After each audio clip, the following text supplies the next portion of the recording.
I cannot believe we're doing this again.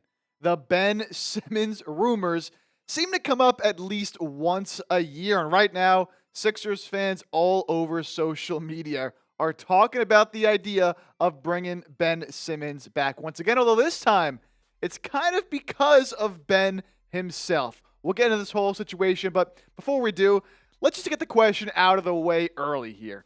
Would you bring Ben Simmons back? Give me an S for sign. Give me a P for pass. We can debate it down in the comment section. So let's get into why we're talking about Ben Simmons. Because trust me, I'm not going to talk about Ben Simmons on this show unless there is a really good reason to do it. And I didn't even want to talk about this, but I felt like as a host of this channel, wanted to keep you guys informed, I had to. So on Instagram, a fan asked Ben Simmons, if the Sixers asked you to come back to play center and power forward, would you come back on a minimum contract? Ben Simmons said, it's not about the money. I would hoop there for free. It's deeper than what they make you guys believe, which is why I keep it pushing. Right now, the focus is getting the body to 100% before putting my health in the line again, like I have been the past few years. And it wasn't just that. Also recently, Ben Simmons on one of his own Instagram posts liked a comment from somebody who said that Ben would be a great fit on this current 76ers team. So it is Ben himself who is sparking these rumors that he could return to Philadelphia. I'll keep it real simple for you guys. My answer, and I'm talking about this on a YouTube short that I'll post in a little bit. I tweeted about it as well. No, I don't need Ben Simmons back on this team. Whether you think he can make an impact or not, yeah, I guess we can debate that, but I just don't see that working out in any way. Even if Ben apparently does think so, even if he would play for the minimum, or I guess in his case, he would play for the Sixers for free, which is a crazy thing to say on social media. He knows that's going to blow up. And look, when we talk about this situation, right, we can have a real conversation about possibly bringing him back. Forget about the drama, right? Even if Ben just left Philadelphia on good terms and there was no bad blood between him and some members of the organization and him and a lot of the fans out there, although I think a lot of the bad blood between Ben and the fans has died down a little bit. Even if you throw out all that, I'm still not in on bringing Ben Simmons back because he just isn't a high-level player anymore. And that's not to say back in the day, I mean, he wasn't great. I had a Ben Simmons jersey. I loved Ben Simmons when he was in his prime, playing at an all-NBA, all-defensive level. We don't have to rewrite history and say he was never good, but we can also acknowledge the fact that today, December 3rd, 2025, Ben Simmons just isn't a good player anymore. I mean, look at what he's done the past few years. Obviously, he had that holdout with Philadelphia, goes to Brooklyn, spent some time with the Clippers, and the numbers, I guess they don't look horrible when you consider, impacting a bunch of different areas on the court. But look, there's a reason that he didn't stick around with Brooklyn. There's a reason that he didn't stick around with the Clippers and that he didn't get any run really at all when it came to playoff time for the Clippers. And there's a reason that he doesn't have a job right now, and he's a free agent as we enter into December. And Ben said it himself in the Instagram comment that he is not healthy right now. His focus right now is getting his body back to a point where he can be back out there on the floor and not feel like he's putting himself at risk. And if you remember, these are back injuries Ben Simmons is dealing with. I don't think these are going away anytime soon. And I really doubt Ben plays at all this season because he wants to get back to 100% healthy. So you're talking about signing Ben Simmons. Shoot, it's not going to happen this year. I would highly doubt that. And there's a chance Ben Simmons never plays basketball again. Look, he's made his money. That's why he said he would play 100% for free. And he just can't be out there on the floor staying healthy. He's not a good enough player to risk signing him, taking up a roster spot for a guy who is not going to be out there on the floor. And again, might never ever play again in the NBA. You combine that with all the latest, the rumors and the drama with him and him calling out the Sixers a little bit in that comment saying there's stuff that they haven't told you guys about that y'all don't know about. Who knows what he's saying? Obviously, the Sixers organization has had some drama with players back and forth, but I'm good on the Ben Simmons thing, but had to talk about it because it is making its waves right now. Now, still to come here on the show, The Sixers got fined by the NBA, of course. It wouldn't be an NBA season without Philadelphia getting fined. Plus, the latest injury news and a standings update after the Sixers beat the Washington Wizards last night. Before we get into that, shout out to today's sponsor here, making everything possible on today's 76ers now, and that is our friends at DraftKings. We're only a few weeks in, and the NBA season is already wild. Stars are going off, rookies are making noise, and the action doesn't stop. DraftKings Sportsbook, an official sports betting partner of the NBA, is where you can get in on all of it.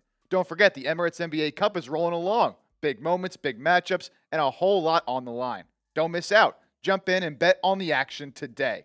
New customers, bet just $5 and get $200 if your bet wins, paid in bonus bets. Download the DraftKings Sportsbook app and use code SixersChat. That's code SixersChat, bet $5 and get $200 in bonus bets if your bet wins. In partnership with DraftKings, the crown is yours. Gambling problem? Call 1-800-GAMBLER. In New York, call 877-8-HOPE-NY or text HOPE-NY 467-369. In Connecticut, help is available for problem gambling. Call 888-789-7777 or visit ccpg.org. Please play responsibly. On behalf of Boot Hill Casino and Resort, Kansas. Pass-through of per-wager tax may apply in Illinois. 21 plus age and eligibility varies by jurisdiction. Void in Ontario. Restrictions apply. Bet must win to receive bonus bets, which expire in 7 days. Minimum odds required. Additional terms at dkng.co/audio. Limited time offer.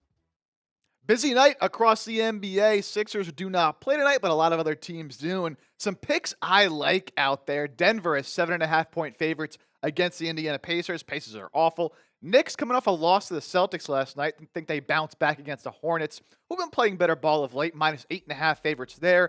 Atlanta, 3.5-point favorites against the Clippers. The Clippers are a disaster. Give me Atlanta all day. And then Detroit, 4.5-point favorites against the Bucks. Some rumors starting to circulate that Giannis actually requested a trade already from the Bucks. Kind of crazy, but Pistons have been hot. Give me Detroit, of course. All odds and lines are subject to change. Shout out to DraftKings for sponsoring today's show. So let's get to some of this news here on this Wednesday, December 3rd. The Sixers, big shocker, getting fined by the NBA. Happens every single year for different reasons. Here, an injury reporting reason. NBA announcing today, Sixers have been fined $100,000, really nothing to them, for violating league injury reporting rules. Sixers failed to accurately disclose the game availability status of Joel Embiid prior to their game against Atlanta on Sunday. Embiid was listed as out in Philadelphia's initial injury report and subsequently played in the game. This fine does take into account the Sixers' prior history of fines for violating injury reporting rules, which again happens every single year. And I tweeted this out. It's not an NBA season until the Sixers get fined by the league for something related to usually Joel Embiid and his injury status. What probably happened here on Saturday, Embiid was listed out on the injury report, but we know with Embiid's status and his injury, one day he can feel good, the next he can feel fine. He probably woke up on Sunday and was like, I'm feeling much better than yesterday. I'm good to go. Doctors checked him out, saw he was 100%, ready to roll. And they were like, you know what? They probably knew they were going to get fined, but they said, let's throw him out there anyways. If he's good to go, we'll risk taking the fine if he wants to play. But NBA just continues to fine the Sixers year after year after year. Let's get to some surprising injury news. So this was right before that game against the Wizards happened yesterday on Tuesday. Quentin Grimes was a late addition to the injury report with calf tightness. Second player now this season, early season, to miss some games with calf tightness. VJ Edgecombe missed about 3 games with some calf tightness a couple of weeks ago. And look, obviously calf injuries are nothing you want to mess around with, right? Because they can long-term potentially lead to Achilles issues. I don't want to obviously bring that into the air, but it can. That's why VJ Edgecombe was held out for some time. I wouldn't be surprised if Quentin Grimes misses more than just that game last night. Of course, it was against the Wizards, so you don't really need all the reinforcements out there against Washington, but Grimes missing time with calf tightness, kind of injury where you play a lot of minutes, you're playing hard out there, which Grimes is. This can tend to, lead to some issues. So hopefully he'll be okay, but I would expect Grimes to potentially miss a few more games. Now, be honest with me before we get to the standings update here. Are these Sixers injuries starting to concern you? I'm not talking about Embiid and Paul George. Obviously, they're dealing with their own things that they've been dealing with for a while now, but, we've seen Maxey deal with some stuff, VJ Edgecombe deal with some injuries, now Grimes, Andre Drummond, Kelly Oubre, Trenton Watford, Dominic Barlow. Almost everybody on this roster has dealt with an injury at some point, and I think it's starting to get a little concerning. Again, not just for the stars, but for everybody else on this roster. Give me a yes, give me a no. are you starting to get a little bit concerned that maybe injuries could derail this season once again? And speaking of this season, this is where the Sixers stand after last night's win. Really a game you had to win against an awful Washington team, even though they did just beat Milwaukee the other day. Sixers now 11-9 in an Eastern Conference that's been a little bit more competitive, at least depth-wise, maybe the top of the conference. Obviously, you have Detroit there, but I mean, is anyone really scared of the Pistons or the Raptors or the Heat up there at the top? The Knicks just lost to the Celtics, who also continue to have a pretty decent season. So Sixers still in there, firmly in the play-in at number 9. As we approach the trade deadline, we get closer and closer. Players can be traded starting December 15th. It'll be interesting to see what direction Philadelphia goes. Do they make a run and try to add somebody? Obviously, they don't own their pick this year. That'll go to Oklahoma City. All right, that'll do it for today's show. Again, I just can't believe we're sitting here again, and this Ben Simmons stuff is coming up.